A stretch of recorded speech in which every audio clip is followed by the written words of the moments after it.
오늘의 주요 뉴스입니다. 정부가 전공의 이탈로 인한 의료 공백을 메우기 위해 일반 병원 개원의도 상급 종합병원에서 일할 수 있도록 한시적으로 허용했습니다. 이런 가운데 전공의와 의대생들이 낸 의대 증원 집행 정지 소송에서 정부와 의료계가 서로를 비판하며 첨예하게 격돌했습니다. 미국에서 말기 신장질환 환자가 유전자 교정을 받은 돼지의 신장을 이식받았습니다. 거부 반응을 일으키지 않도록 유전자를 변형한 돼지의 신장이 이식된 건 이번이 처음인데 환자는 수술 후 일주일이 지나는 동안 상태가 양호한 것으로 전해졌습니다. 화재 현장에서 소방관들의 목숨을 지켜주는 공기호흡기의 상당수가 연기를 차단하지 못하는 불량품인 것으로 확인됐습니다. 지난해까지 보급된 16,000개는 부품을 교체하기로 했지만 조사 결과에 따라 불량품이 더 늘어날 수 있는 상황입니다. 애플이 아이폰을 중심으로 폐쇄적인 생태계를 만들어 소비자의 선택을 제한했다며 미국 법무부가 반독점 소송을 제기했습니다.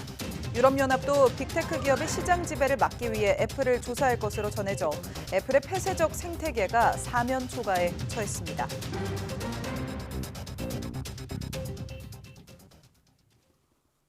여러분 안녕하십니까? 사이언스 투데이 시작합니다. 의대 정원 확대와 증원 배분을 둘러싸고 정부와 의료계가 법정에서 다시 맞붙었습니다. 서울행정법원은 22일 전공의와 의대생 등이 보건복지부와 교육부 장관을 상대로 의대 증원 집행을 정지해달라며 낸 소송의 첫 신문 기일을 열었습니다. 전공의 측은 정부 계획대로 정원이 늘면 양질의 교육을 받을 권리가 침해되는 등 회복할 수 없는 손해가 발생한다고 주장했습니다. 지역 의대 교수 대표자들도 신문에 앞서 기자회견을 열고 늘어난 학생을 교육할 수 있는 환경이 아니라며 자유민주주의를 외치던 윤석열 정부가 지금은 북한식 독재를 따라가고 있다고 비판했습니다. 반면 정부 측은 의사 한 명이 돌보는 환자 수를 고려할 때 의대 증원 집행 정지가 인용되면 국민에게 명확한 피해가 생길 거라고 반박했습니다. 전공의 이탈로 인한 의료 공백에 대응하기 위해 일반 병원 개원의도 수련병원에서 일할 수 있도록 한시적으로 허용됐습니다. 보건복지부는 지난 20일 전국 지자체에 공문을 보내고 개원이나 일반 병원에서 일하는 의사들이 종합병원이나 상급 종합병원에서 일할 수 있도록 허가할 수 있다고 안내했습니다. 의료법 33조에 따르면 개원한 의사들은 허가받은 의원에서만 진료 행위를 할 수 있지만 국가나 지자체장이 요청할 경우 다른 의료기관에서도 일할 수 있습니다. 이번 조치는 보건의료 재난위기 심각 단계가 유지되는 동안 시행됩니다. 한덕수 국무총리는 의료 공백을 막기 위해 다음 주부터 공보위와 군의관을 247명 추가 지원하겠다고 밝혔습니다. 한 총리는 정부 서울청사에서 열린 중앙재난안전대책본부 회의에서 비상진료체계 작동을 위해 병원에 남은 의료진의 근무 여건을 돕는 것이 시급하다며 이같이 말했습니다. 정부가 앞서 지원한 166명까지 합치면 투입된 공보위와 군의관은 모두 413명으로 늘어납니다. 한 총리는 또 다음 달 국립중앙의료원에 시니어 의사 지원센터를 열어 시니어 의사를 새롭게 채용하거나 퇴직 예정 의사를 계속 고용하는 의료기관과 연계한 지원 방안을 마련하겠다고 덧붙였습니다. 미국에서 말기 신장질환을 앓는 60대 남성이 인간 몸에서 거부 반응을 일으키지 않도록 유전자 교정을 받은 돼지의 신장을 이식받았습니다. 수술 후 일주일 가까이 지나는 동안 환자 상태는 양호한 것으로 전해졌습니다. 현지 시각 21일 월스트리트 저널 등의 언론 보도에 따르면 매사추세츠 종합병원의 카와이 타츠오 박사팀이 이끄는 의료진은 지난 16일 62세 남성을 수술했고 환자 상태가 양호하며 현재 병실에서 회복 중이라고 전했습니다. 돼지 신장을 뇌사자에게 이식한 사례는 과거에 있었지만 유전자 변형 돼지의 신장을 살아있는 환자 몸에 성공적으로 이식한 것은 이번이 처음이라고 월스트리트 저널은 전했습니다. 화재 현장에서 공기호흡기는 소방관들의 목숨을 지켜주는 생명줄과 같습니다. 그런데 이 공기호흡기 가운데 연기를 차단하지 못하는 불량품이 속출하고 있는 것으로 YTN의 취재 결과 확인됐습니다. 이미 16,000개는 부품을 교체하기로 했는데 조사 결과에 따라 더 늘어날 수도 있습니다. 우종훈 기자의 단독 보도입니다. 지난해 7월 20여 년 경력을 지닌 소방관은 반지하 주택 화재 진압 도중 아찔한 경험을 했습니다.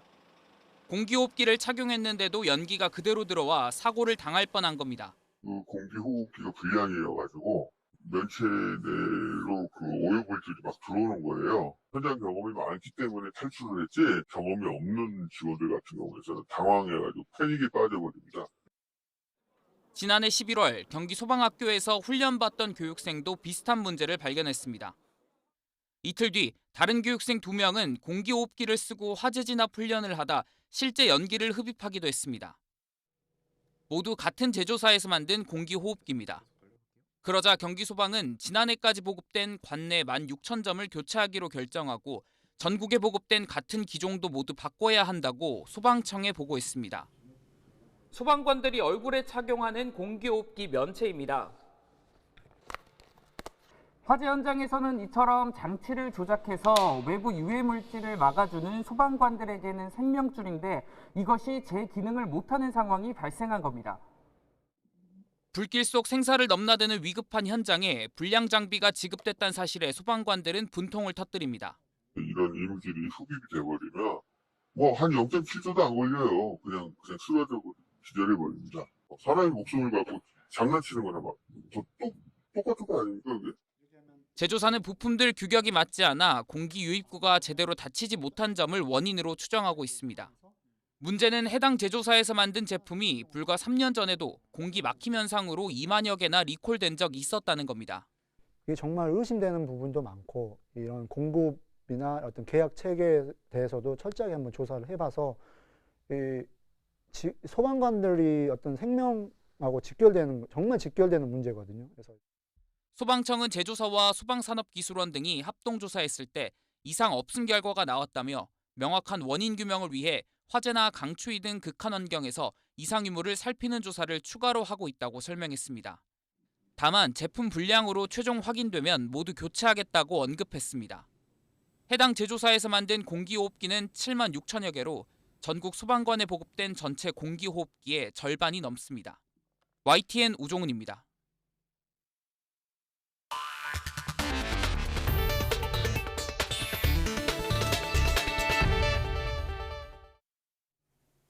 유엔이 인공지능의 안전한 사용에 대한 국제적인 합의를 시급히 마련해야 한다는 내용의 결의를 만장일치로 채택했습니다.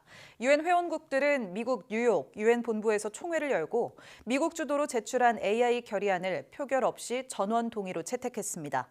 유엔 총회 차원의 첫 AI 결의안이 통과된 뒤 주 유엔 미국 대사 등은 기자회견을 열고 인공지능이 우리를 지배하기 전에 전 세계 회원국들이 함께 인공지능을 통제하기로 결정했다고 밝혔습니다. 결의안은 AI의 개발과 사용이 빠르게 가속화하고 있다는 점을 인식하고 안전하고 신뢰할 수 있는 인공지능 시스템에 대한 글로벌 합의가 시급하다는 내용을 담고 있습니다. 미국 법무부가 빅테크 기업 애플을 상대로 반독점 소송을 제기했습니다. 아이폰을 중심으로 한 자체 기기들로 폐쇄적 생태계를 만들어 소비자의 선택을 제한했다는 이유에서입니다. 유럽연합도 빅테크 기업의 시장 지배를 막기 위한 디지털 시장법 시행에 따라 애플을 조사할 것으로 전해졌습니다. 보도에 이종수 기자입니다. 미국 법무부와 미국 16개 주가 공동으로 아이폰 제조사 애플에 대해 소송을 제기했습니다. 아이폰을 중심으로 맥북, 아이패드, 애플워치 등 애플 기기로 구축해온 폐쇄적 생태계로 불법적 독점을 유지해왔다는 겁니다. For consumers, that has meant fewer choices, higher prices and fees, lower quality smartphones, apps and accessories, and less innovation from Apple and its competitors. 또 게임 등 클라우드 스트리밍 서비스도 방해하고 아이폰 기능을 통제해 경쟁사들이 혁신적인 소프트웨어 슈퍼앱도 제공하지 못했다고 판단했습니다. We allege that Apple has employed a strategy that relies on exclusionary, anti-competitive conduct that hurts both consumers and developers. 반독점 소송 제기 소식으로 애플 주가는 4% 넘게 급락했습니다. 애플은 적극적인 방어권을 행사하겠다는 입장입니다. 애플 대변인은 이번 제소는 애플 정체성은 물론 치열한 경쟁 시장에서 제품을 차별화하는 원칙을 위협하는 것이라고 반발했습니다. 한편 유럽연합도 빅테크 기업 시장 지배를 막기 위한 디지털 시장법 시행에 따라 조만간 애플과 구글의 모회사 알파벳에 대한 조사 계획을 발표할 것이라고 블룸버그 통신이 보도했습니다. 월스트리트저널은 애플의 성공을 이끌어온 폐쇄적 생태계가 거센 도전에 직면해 이제 가장 큰 골칫거리가 되고 있다고 진단했습니다. YTN 이종수입니다. 공정거래위원회가 공무원 학원 시장의 경쟁을 제한할 우려가 있다며 메가스터디의 공단기 인수에 제동을 걸었습니다. 공무원 시험을 준비하는 40만 명 수험생에게 수강료 인상 등의 피해가 우려된다며 기업 결합을 불허했습니다. 보도에 오인석 기자입니다. 공무원 학원 시장에 지난 2012년 진입한 공단기는 한 번의 구매로 모든 강사의 모든 온라인 강의를 무제한 수강할 수 있는 패스 상품을 내놓으며 2019년까지 독점적 지위를 유지했습니다. 출시 초기 30만 원대였던 패스 상품 가격도 2019년 최고 285만 원까지 치솟았습니다. 후발주자로 2018년 11월 공무원 학원 시장에 뛰어든 메가스터디는 공단기보다 낮은 가격과 인기 강사 영입 전략에 힘입어 2위 사업자로 급성장했습니다. 경쟁 시장이 되면서 공단기의 패스 상품 평균 가격도 3년 만에 166만 원에서 111만 원으로 떨어졌습니다. 이후 메가스터디는 2022년 10월 미국 사모펀드인 베인 캐피탈이 보유한 공단기 주식 95.8%를 1,030억 원에 취득하는 계약을 체결하고 이를 공정위에 신고했습니다. 공정위는 합병 후 압도적 1위 사업자가 된 메가스터디에 인기 강사들이 몰리면서 시장 경쟁이 제한되고 가격 인상으로 이어질 가능성이 있다고 판단했습니다. 공무원과 소방공무원 시험 온라인 강의 시장에서 합산 점유율은 67.9%와 75%로 매우 높고 2위와의 격차가 50% 이상 나는 것으로 나타났습니다. 또 고정 강사료가 상품 가격으로 전이되고 시장 점유율이 증가할수록 가격이 인상되는 것으로 분석됐습니다. 경쟁 제한 우려가 매우 크다고 판단한 공정위는 메가스터디의 공단기 인수 금지 조치를 결정했습니다. 이번 금지 조치는 공무원 학원 시장의 경쟁이 그대로 유지되도록 함으로써 가격 경쟁을 유지하고 40만 명의 수험생들을 보호했다는 점에서 그 의의가 매우 크다고 하겠습니다. 이번 불허 결정은 2016년 SK텔레콤의 CJ 헬로비전 인수합병 불허 이후 8년 만입니다. YTN 오인석입니다.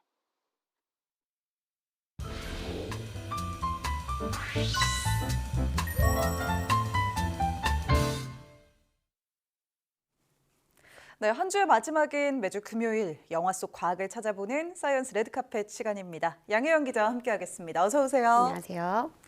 네, 오늘은 어떤 영화에 대해서 또 이야기 나눠볼까요? 네, 오늘 준비한 영화는 로봇 드림이라는 애니메이션 영화입니다. 아마 뭐 이런 영화가 개봉을 했었나 싶을 정도로 모르시는 분들도 많을 텐데요.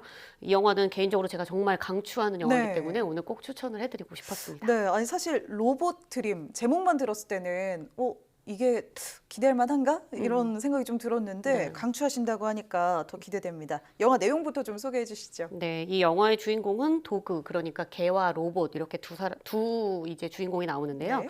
1980년대 뉴욕 맨하튼을 배경으로 하고 있고요. 혼자 살고 있는 도그가 외로움을 느끼다가 TV 광고에 나오는 반려 로봇을 주문하게 됩니다. 이 도그와 로봇이 첫날부터 서로 단짝이 되는데요. 함께 걷고 핫도그를 사 먹고 또 롤러스케이트를 타러 가는 등 우정을 나누던 어느 날 해수욕장에 놀러 갔다가 그만 로봇이 고장이 나서 멈춰서게 됩니다. 네. 도그가 어쩔 수 없이 백사장에 홀로 로봇을 두고 집으로 돌아간 뒤 다음날 수리도구를 챙겨서 바쁘게 이 해수욕장으로 달려가는데요.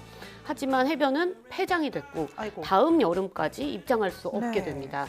그날 이후 도그랑 로봇은 홀로 남겨져서 서로의 꿈을 꾸면서 다시 만날 날을만을 기약을 하게 되는데요. 영화가 이 도그랑 로봇이 서로 만나서 우정을 나누고 또 헤어지고 다시 만나는 과정을 통해서 경험할 수 있는 이 다양한 감정 변화를 차분하게 그려내고 있습니다.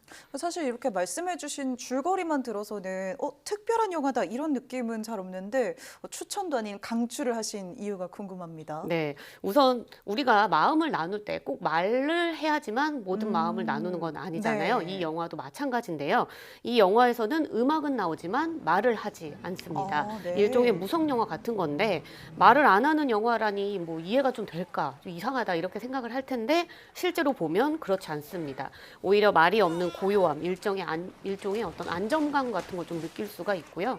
또 아주 그림이 단순하게 그려져 있는 그림체인데도 불구하고 표정만으로 수많은 감정을 우리가 읽어낼 수 있게 만들었다는 점 또한 이 영화가 가진 매력입니다. 네. 명대사가 없어도 또 화려한 그래픽을 보여주지 않더라도 도그와 로봇의 마음에 우리가 공감을 할 수 있게 되고 또 순간순간 울컥하는 눈물이 올라올 것 같은 느낌도 정말 오거든요. 눈물 흘리셨어요? 눈물을 흘리진 않았지만 굉장히 울컥했습니다. 네. 네, 제가 지금 들어오기 전에 찾아보니까 많은 곳에서 상영을 하고 있지는 않지만 그래도 아직은 영화관에 상영이 되고 있는 상태인데 내리기 전에 영화가 내려지기 전에 꼭 한번 보시길 추천드립니다. 네, 안 그래도 저도 그래서 찾아봤더니 뭐 관람객들 평도 너무 좋지만 평론가들도 정말 호평을 많이 남겼더라고요. 네. 네, 로봇 드림. 이 영화의 주인공이 그러니까 로봇입니다. 반려 로봇. 네. 사실 외형이 뭐 애니메이션 같진 않지만 우리 현실에서도 이제 반려 로봇이 제법 있는 것 같아요. 네, 맞습니다. 원래 반려로봇은 뭐 중소기업들을 주류로 해서 많이 개발이 됐는데요. 최근에는 삼성과 LG와 같은 대기업에서도 반려로봇을 개발해서 관련 시장에 뛰어들고 있습니다. 특히 올해 CES에서는 이 삼성과 LG가 반려로봇을 공개를 했는데 우선 하나씩 살펴보면요. 네. 먼저 이 삼성전자가 공개한 반려로봇 볼리입니다. 오, 공 네. 모양의 모양을 가지고 있는데 굴러다니면서 사용자의 패턴을 학습하고 일상생활을 돕는 로봇입니다. 사용자의 지시에 따라서 자율주행으로 이동할 수가 있고요. 음성 명령을 수행하게 되고요. 오, 특히 뭐 네. 반려동물이나 아니면 아이들의 건강 상태를 모니터하는 등 이 가족을 돌보는 역할을 주로 할 수 있고 또 집 밖에 누가 왔는지 로봇이 대신 나가주기도 합니다. LG전자가 공개한 반려 로봇은 스마트홈 AI 에이전트라는 네. 이름입니다. 이 볼리랑 달리 두 다리에 바퀴가 달려 있는 모습인데요. 집안 곳곳을 돌아다니면서 음성과 음향, 이미지 등을 이제 습득한 뒤에 이를 바탕으로 사용자와 주변 상태를 파악해서 가사 도우미 역할을 주로 하게 되고요. 특히나 이 MS의 음성 인식 기술이 적용돼 있어서 시끄러운 환경 속에서도 주 사용자의 음성만 골라서 인식을 하고 구별할 수 있다고 합니다. 지금 영상을 보니까 뭐 귀엽긴 한데 아직은 좀 미래의 모습이다 이런 느낌이 들어요. 네, 맞아요. 아직 일상에서 좀 익숙하려면 약간 먼 느낌? 네, 맞아요. 소개한 이 반려 로봇이 사실 아직 제품으로 나오지 않고 이미지성으로 만들어서 어떤 이제 그 구성된 공간 안에서 움직이기 때문에 그럴 수가 있는데요. 실제로 이 혼자 사는 노인이나 1인 가구들의 정서적인 돌봄을 위해서 이 로봇이 활용되고 있는 사례가 이미 많이 진행이 되고 있습니다. 네. 우선 이 국내의 대표적인 돌봄 로봇이라고 할 수 있는 효도리 효순이가 있습니다. 아, 네. 네, 2018년에 이 사업이 시작돼서 전국의 160여 개 지자체에서 이 10,000대 넘게 지금 보급되어 있는 상태인데요. 이 효도리 효순이는 7살 손주 캐릭터의 외관을 지니고 있는 게 특징인데요. 기존에는 뭐 머리, 귀, 손 등 이런 특정 부위를 만지면 저장되어 있는 내용이 재생되는 방식이었는데 최근에는 이 챗 GPT 기반의 음성 기술을 넣어서 어르신들과 자연스럽게 상호작용을 통해서 정서적 교감까지 가능해졌다고 합니다. 네. 평소에 뭐 말동무를 해주거나 약 먹는 시간을 알려주거나 이런 일상생활을 돕다가도 이 돌봄 로봇들은 위급 상황이 생겼을 때는 자동으로 응급신고를 해주는 기능까지 있는데요. 뭐 효도리 효순이의 경우는 손을 3초간 꼭 쥐고만 있어도 관제센터랑 해당 복지관에 자동 신고가 되는 방식입니다. 어르신들한테 꼭 필요한 기능이네요. 네, 실제로 서울시 관악구에서 혼자 사는 노인과 장애인 100명에게 이 돌봄 로봇을 지원을 하고 10개월 정도 지난 후에 우울증 정도를 평가를 해봤더니 로봇 지원 후 우울증 척도 점수가 평균값이 굉장히 낮아진 걸 확인을 했고요. 특히 총 15점 만점에 11점 이상의 고위험군의 비율이 이 돌봄 로봇 전에는 39.5%였는데 이 지원 후에 로봇 지원 후에 7.5%로 아주 크게 줄어들어서 돌봄 로봇의 효과가 제대로 확인됐다고 합니다. 그렇군요. 사실 혼자 계신 분들은 이 말동무가 없어서 참 외로움 많이 느끼실 텐데 로봇이랑 대화를 해도 큰 위로랑 안정감이 좀 느껴지나 봅니다. 네, 맞아요. 게다가 이 심리 치료를 도와줘서 이 효과를 인정받은 반려 로봇도 이미 있는데요. 일본 산업기술종합연구소에서 개발한 파로라는 로봇입니다. 너무 귀엽게 네, 생겼는데요. 지금 영상을 보시면 외형이 굉장히 네. 물개 모습인데 보기만 해도 만졌을 네. 때 너무 부드러울 것 같죠. 네, 실제로 향균 철로 덮여 있는 건데 제가 이 파로를 개발한 일본 연구소를 출장을 간 적이 있었는데 네. 그때 한번 직접 만져봤었거든요. 어머. 아직도 이제 그 인형 같은 느낌이 네. 기억에 날 만큼 실제와 같은 촉감을 가지고 있는 게 네. 특징이고요. 이 파로는 사람의 행동에 따라서 이 다양한 반응을 보면서 심리적 안정감을 제공해주기 때문에 치료용으로 인정을 받아서 현재 병원용으로도 공급이 되고 있습니다. 네. 또 인간이나 반려동물이 아닌 로봇을 통해서도 접촉 위안을 받을 수 있다는 연구 결과까지 나왔는데요. 독일 연구팀이 이 휴머노이드 로봇을 이용해서 심리 상담을 받을 때 로봇의 접촉이 어떤 영향을 미치는지를 실험을 해봤습니다. 이 상담 과정에서 옆에 있던 로봇이 갑자기 손등을 딱딱 두들기는 아주 가벼운 행동을 했을 경우 이 로봇에 대한 호감도, 상담자들의 호감도가 올라가면서 상담에 조금 더 적극적으로 참여하는 것이 관찰이 된 거거든요. 연구팀은 사람보다는 물론 덜 하겠지만 이 로봇과의 접촉도 정서나 인지에서 긍정적인 영향을 주기 때문에 스킨십이 로봇과 인간의 상호작용에 굉장히 중요한 역할로 작용할 것이다. 이렇게 설명했습니다. 네, 흥미롭습니다. 오늘 영화가 이 로봇 드림이었는데요. 또 이어서 말씀해주신 내용들 들어보니까 꼭 뭐 사람끼리 말을 하지 않아도 마음이 통한다면 이게 또 위로구나 싶네요. 네, 얘기 잘 들었습니다. 고맙습니다.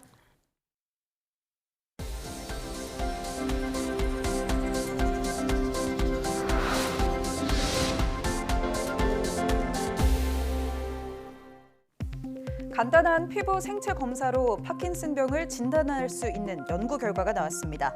미국 베스 이스라엘 디코니스 메디컬 센터 연구팀은 파킨슨병의 주범으로 알려진 신경세포의 비정상 단백질 알파 시누클레인 응집을 간단한 피부 생체 검사로 확인할 수 있다고 밝혔습니다. 연구팀은 진행성 신경퇴행 질환인 시누클레인 병증으로 진단된 428명을 대상으로 목과 무릎, 발목 등에서 피부 3mm를 채취해 생체 검사를 진행한 결과 파킨슨병 환자의 93%, 루이소체 치매 환자의 96% 피부 생검에서 비정상 알파 시누클레인이 검출됐지만 건강한 사람에게서는 3%만이 비정상 알파 시누클레인이 발견됐다고 설명했습니다. 얼굴 특징이 왜곡돼 보이는 희소질환, 얼굴 변형시증 환자 눈에 비친 다른 사람의 얼굴을 시각화한 결과 악마처럼 왜곡돼 보이는 것으로 나타났습니다. 미국 다트머스대 연구팀은 얼굴 변형시증이 있는 58세 남성이 경험하는 얼굴 왜곡을 컴퓨터를 이용해 정확하게 시각화하는 데 처음으로 성공했다고 밝혔습니다.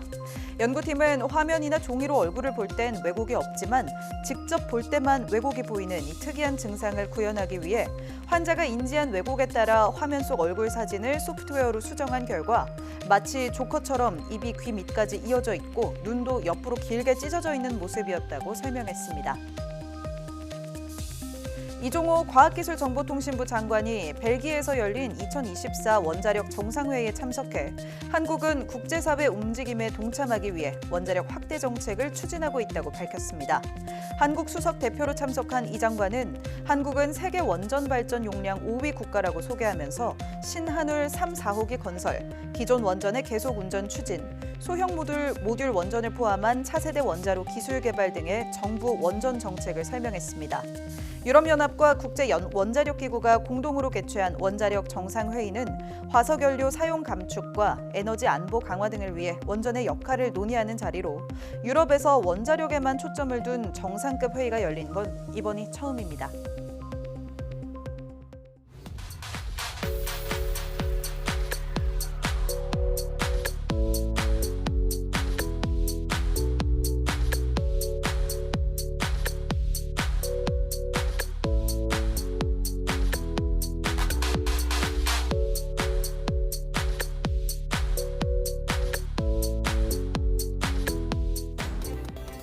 오늘 앞서 만나본 소식처럼 외로움도 달래줄 수 있을 만큼 기술의 발전이 빨라지고 있죠. 서울시도 홀로 사는 노인들을 위한 반려로봇 지원을 확대하는 등 초고령 시대를 대비해 AI와 로봇을 적극적으로 활용하고 있는데요. 반려로봇이 식구처럼 느껴지는 날도 생각보다 빨리 다가올 것 같습니다. 뉴스 마칩니다. 고맙습니다.